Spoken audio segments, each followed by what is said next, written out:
So today we're going to talk about eclipses and how they can be predicted with 100% accuracy without the Earth in the way. Yeah, because it's just energy traversing above our heads. Feel free to share this with anybody that can provide a counter argument. But you see.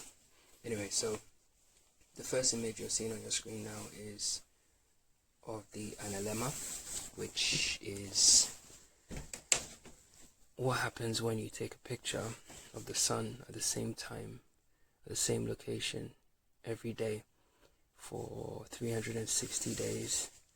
People go 365, but it's actually 360 days because the sun returns back to its original starting point after 360 days. And so that's the shape. It looks like a figure 8. And one second. Next up, you have the image of the lunar analemma, which is the same with the moon, but the only difference is the moon's track is a shorter one, and essentially if you take a picture, you need to take a picture at the same place, but you have to adjust the time by around 51 minutes. And if you took the picture at the same time, adjusting for the 51-minute delay, you have a lunar analemma. Yeah, okay, so that's that. So basically those are the two shapes, right? And we're going to reverse engineer from here, and you're going to see what I'm talking about. Here it's 47 degrees, right? So this is the yearly analemma if you took a picture of the same place. But it's logical to then, actually, before we get to that, that's that. So let's assume that this is the start finish line, yeah, of Apollo, the sun, yeah, that's its track. So this has got 360 lanes in it, and every single day when Apollo laps, he changes lanes, laps, changes lanes, laps, changes lanes, laps, changes lanes, because that's how he's going to form this shape, yeah, okay. So the start point and return, 360 days, 24 hours, but there's a loss and gain of around 16 seconds due to the elliptical nature of the track. What that means is, what's this guy want? What that means is, essentially, he's doing that. So as he gets to the furthest point, it takes him a longer time to get back to the starting point, and that costs time. Okay. Now we're looking at the same thing again, yeah, but this time for the moon, 29.5 days, because that's the moon cycle, and it's between 5.1 degrees and negative 5.1. Should be 5.1. I don't know why I put 5.2. So the span of the moon's track is 10.2 degrees, yeah, and the span of the sun's track is 47 degrees, yeah, because you add the angles up, okay. But these two race tracks, although they're close, this one's within this one, they don't touch, yeah. So if you imagine, this one's looping this way, but the big one's looping around it, yeah, okay.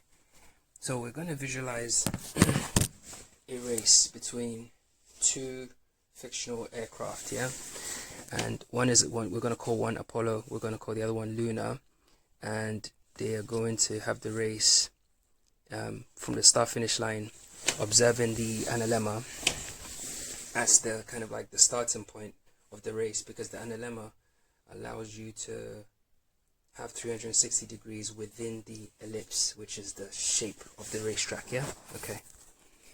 So where are we? We're here, right? Okay, cool. So now we're going to invert this.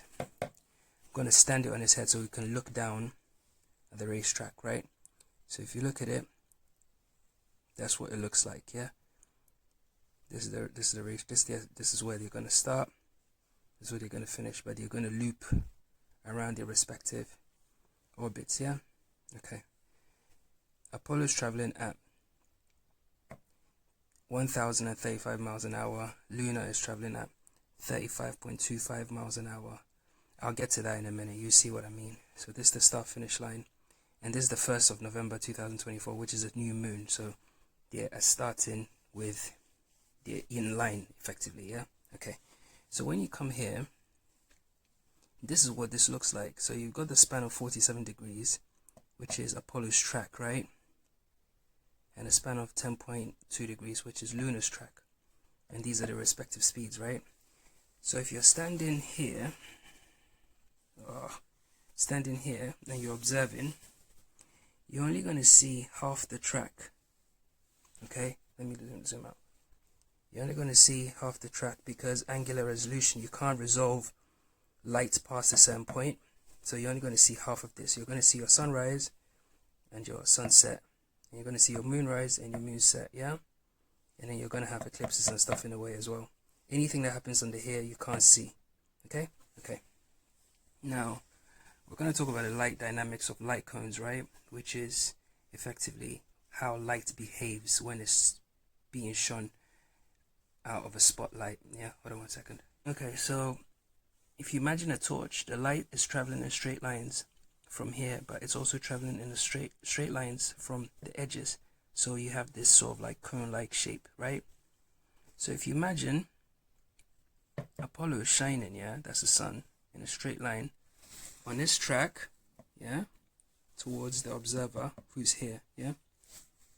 Okay, so Apollo is shining his light in a straight line, but this is Lunar's track, and this is the observing point. This is you, this is me, yeah. So when the light hits Luna, it will interact with how we see it in the sky. So if you look here, the light hits Luna, but this is Luna's track. And remember, Luna's track is split into 29.5 lanes, yeah, or 30 lanes, because Luna does a circuit every day, yeah, but it's delayed by 51 minutes, just like how we saw with the analemma. Okay, so Luna is passing in front of Apollo, yeah, but sometimes they actually happen to pass when they are in alignment, right? When this happens, you have an eclipse. Now, before we actually go and talk about the eclipses, you gotta realize that also Apollo is on his tracks.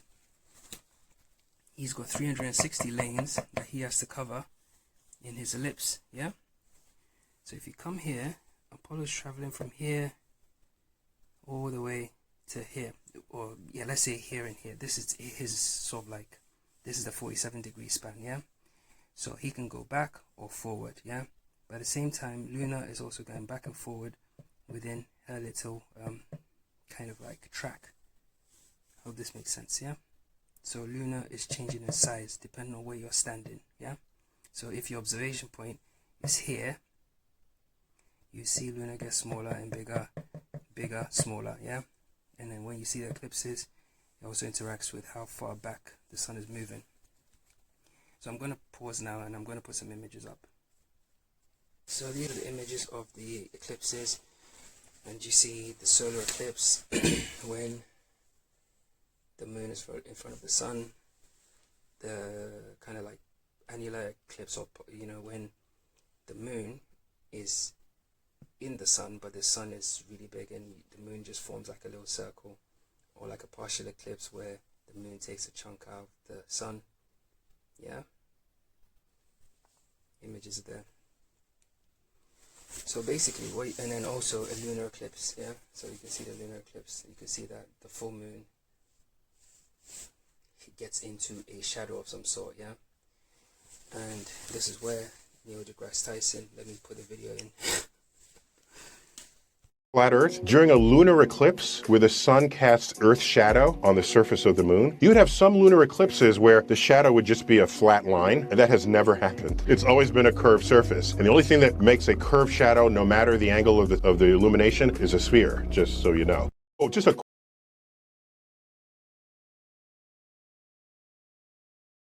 Yeah, so you've seen the video.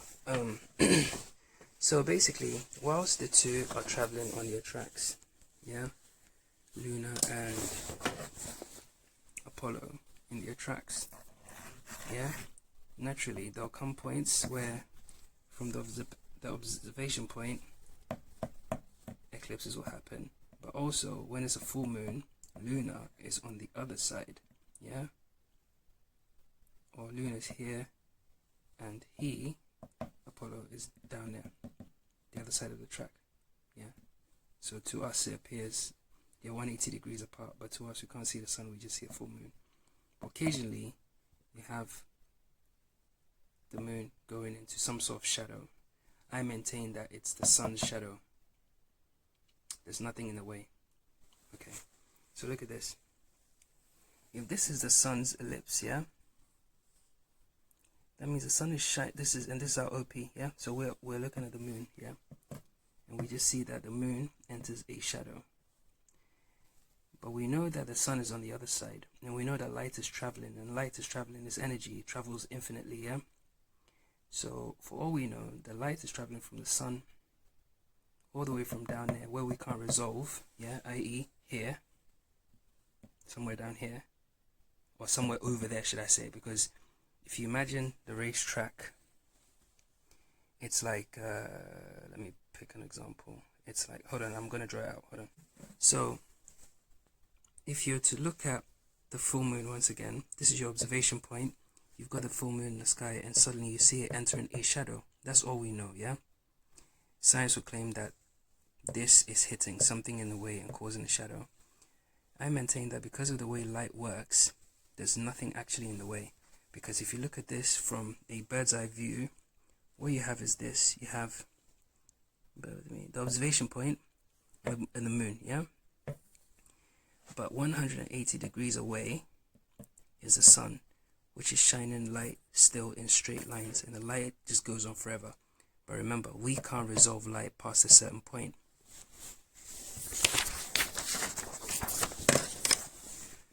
Which means that the very light from the same sun, perhaps after a certain threshold, becomes light we can't resolve or decode with our eyes from our OP. So when this other light in the sky, which is the moon, because it emits its own light, yeah, according to the phases, which again I can prove with this, when it gets into the shadow, it flickers and it turns red, because it's a light within a light cone caused by the very same sun. Okay, I'm going to attach a link to a scientific research paper that I've just written, so go check it out, and if you know, send it to whoever you want.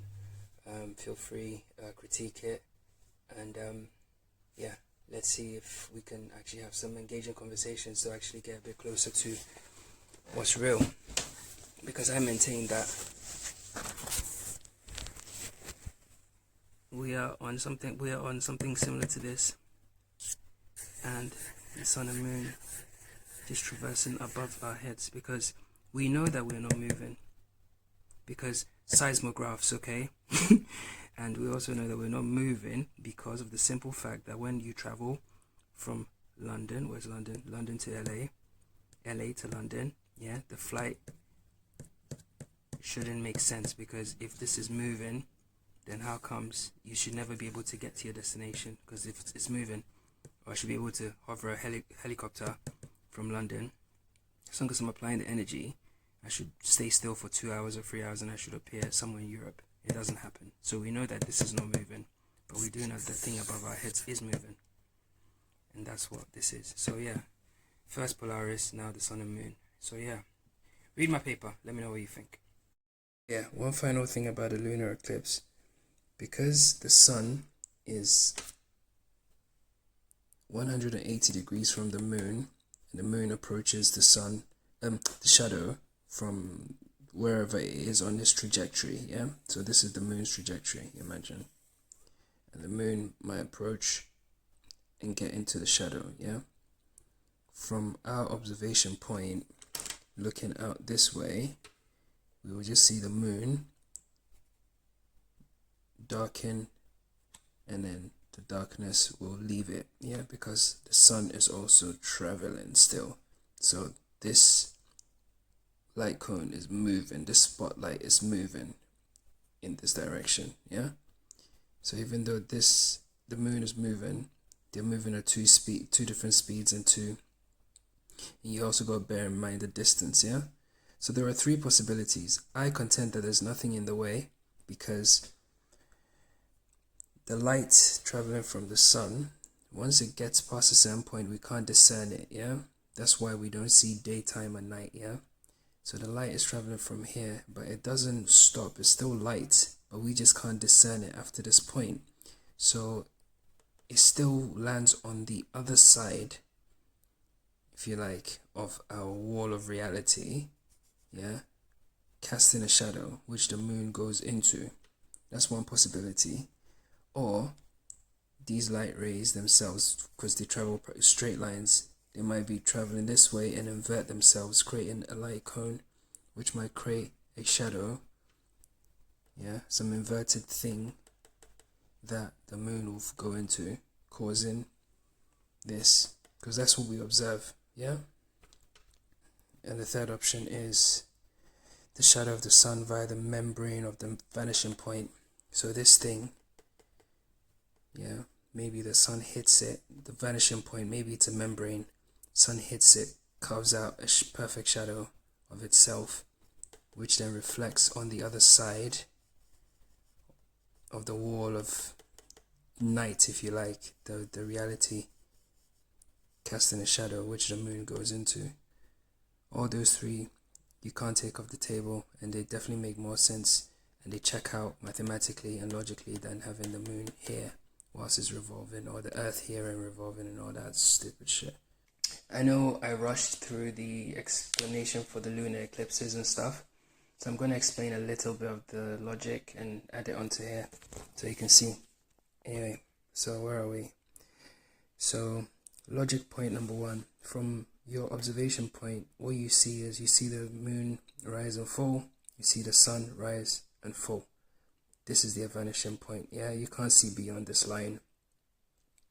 Typically, and not typically, it's actually factual. The moon has from its widest point to its widest point is 10 degrees, 10.2 degrees, yeah? The sun is 47 degrees because it rests between the tropics, yeah? So this is logical and both check out. So from your OP, this is what you see, yeah? If you take a picture from your OP every day, what you see is this shape in the sky, yeah? So that also checks out, logical.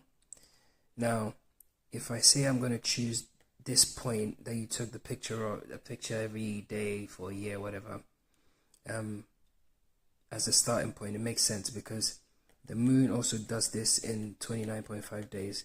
So if I pick the new moon when these two are in alignment, or at least from my OP, they seem to be aligned, right?